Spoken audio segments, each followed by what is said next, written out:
Najib bukan ancaman kepada Pakatan Harapan.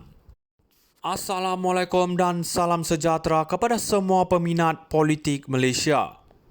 Hari ini kita akan membincangkan isu penting mengenai kerjasama antara Barisan Nasional dan Pakatan Harapan dalam Kerajaan Perpaduan, serta peranan yang dimainkan oleh Dato' Sri Najib Razak dalam situasi ini. Pengerusi Barisan Nasional Dato' Sri Zahid Hamidi baru-baru ini menegaskan bahawa pemimpin UMNO tidak seharusnya mencari masalah dengan rakan dalam Pakatan Harapan. Ini adalah langkah bijak, tetapi mari kita selami lebih dalam. Kenapa kita perlu menahan diri? Adakah kerana kita takut musuh mengambil kesempatan? Ya, tetapi lebih daripada itu, kita perlu memahami bahawa kerjasama yang kukuh memerlukan kejujuran dan komunikasi yang terbuka. Namun kita tidak boleh menafikan ketidakselesaan yang dirasakan oleh sesetengah pihak dalam Pakatan Harapan terhadap Dato' Sri Najib. Kita melihat kemenangan cemerlang di Melaka dan Johor di mana UMNO menguasai hampir semua kerusi DUN. Ini jelas menunjukkan pengaruh Najib yang masih kuat dalam kalangan pengundi Melayu. Apakah ini menjadi ancaman kepada Pakatan Harapan? Mereka mungkin beranggapan sedemikian kerana mereka sedar jika Najib diberi keadilan, ia akan mengembalikan keyakinan orang Melayu terhadap UMNO. Keadaan menjadi lebih rumit apabila kita menyaksikan sokongan akar umbi UMNO terhadap Najib yang semakin meningkat. Rakyat Melayu kini lebih rasional, mereka mulai menyedari kesilapan mereka yang lalu. Sudah tiba masanya untuk memberi Najib hak yang sepatutnya, hak untuk mendapatkan keadilan dan hak untuk menjalani hukuman di bawah tahanan rumah. Perlu kita ingat, Najib bukan musuh Pakatan Harapan. Apa yang dia inginkan hanyalah untuk melihat negara kita maju dan stabil. Dia bukan seorang yang gila kuasa seperti Dr. Mahathir yang masih berusaha untuk kekal relevan dalam politik. Najib dalam keadaan yang adil akan memberi sumbangan dan konstruktif kepada negara kita. Dengan ini saya ingin menyeru pemimpin Pakatan Harapan untuk membuka minda dan melihat Najib sebagai rakan, bukan musuh. Jika mereka ingin terus kekal di Putrajaya, mereka perlu mendapatkan sokongan pengundi Melayu dan disitulah peranan UMNO dan Najib sangat penting. Akhir kata, mari kita tingkatkan kerjasama dan pastikan hak Najib tidak dinafikan. Keadilan untuk Najib adalah keadilan untuk semua. Sekian saja untuk hari ini.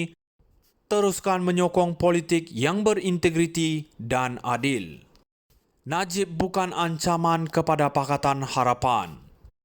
Assalamualaikum dan salam sejahtera kepada semua peminat politik Malaysia. Hari ini kita akan membincangkan isu penting mengenai kerjasama antara Barisan Nasional dan Pakatan Harapan dalam Kerajaan Perpaduan, serta peranan yang dimainkan oleh Dato' Sri Najib Razak dalam situasi ini.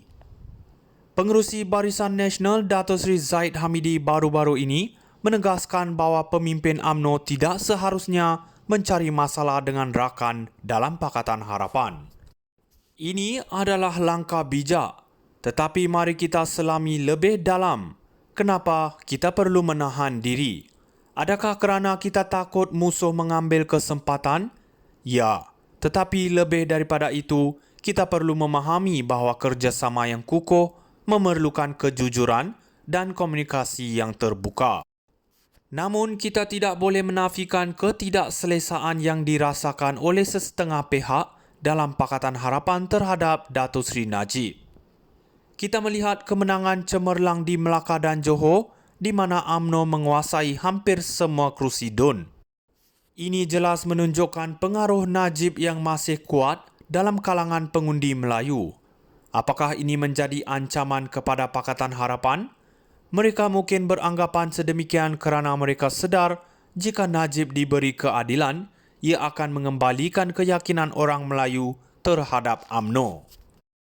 Keadaan menjadi lebih rumit apabila kita menyaksikan sokongan akar umbi UMNO terhadap Najib yang semakin meningkat. Rakyat Melayu kini lebih rasional, mereka mulai menyedari kesilapan mereka yang lalu.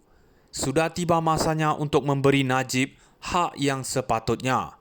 Hak untuk mendapatkan keadilan dan hak untuk menjalani hukuman di bawah tahanan rumah. Perlu kita ingat, Najib bukan musuh Pakatan Harapan. Apa yang dia inginkan hanyalah untuk melihat negara kita maju dan stabil. Dia bukan seorang yang gila kuasa seperti Dr. Mahathir yang masih berusaha untuk kekal relevan dalam politik. Najib dalam keadaan yang adil akan memberi sumbangan dan konstruktif kepada negara kita. Dengan ini saya ingin menyeru pemimpin Pakatan Harapan untuk membuka minda dan melihat Najib sebagai rakan, bukan musuh. Jika mereka ingin terus kekal di Putrajaya, mereka perlu mendapatkan sokongan pengundi Melayu dan disitulah peranan UMNO dan Najib sangat penting.